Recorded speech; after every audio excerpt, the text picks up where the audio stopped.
Një ditë pasi policia e shtetit mori në kontroll Lazaratin, tashmë në rrugët e fshatit simbol të drogës të zënë syt një numër të madh uniformash blu për të ofruar rend dhe siguri për banorët. Por jo vetëm kaq, në çdo cep të fshatit deri dje të paprekshëm ushtrohen kontrolle që konstatojnë se Lazarati nuk është vetëm fshati i drogës, por edhe i mitralozëve, antitankut apo granathedhësit. Kjo është një nga pikat prej ku banda e Lazaratit ka qelluar në drejtim të policisë. Pamjet tregojnë qartë armatimin e rënd të përdorur, të cilin personat ende në kërkim janë detyruar ta braktisin pasi panë se policia po përparonte dhe po merrte kontrollin e fshatit.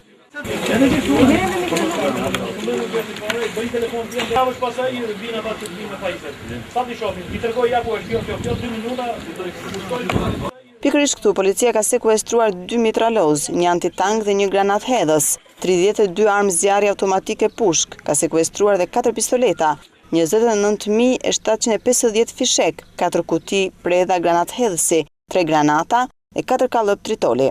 Ndërsa gjatë kontrollit të mëtejshëm në fshat janë gjetur e sekuestruar 5 automjete me armatim e municion, si dhe 10 automjete Bosch. Sipas policisë, në ditën e parë të asaj që është konsideruar si çlirimi i Lazaratit, janë kontrolluar 105 ambiente të ndryshme, përfshirë banesa, stane e magazina.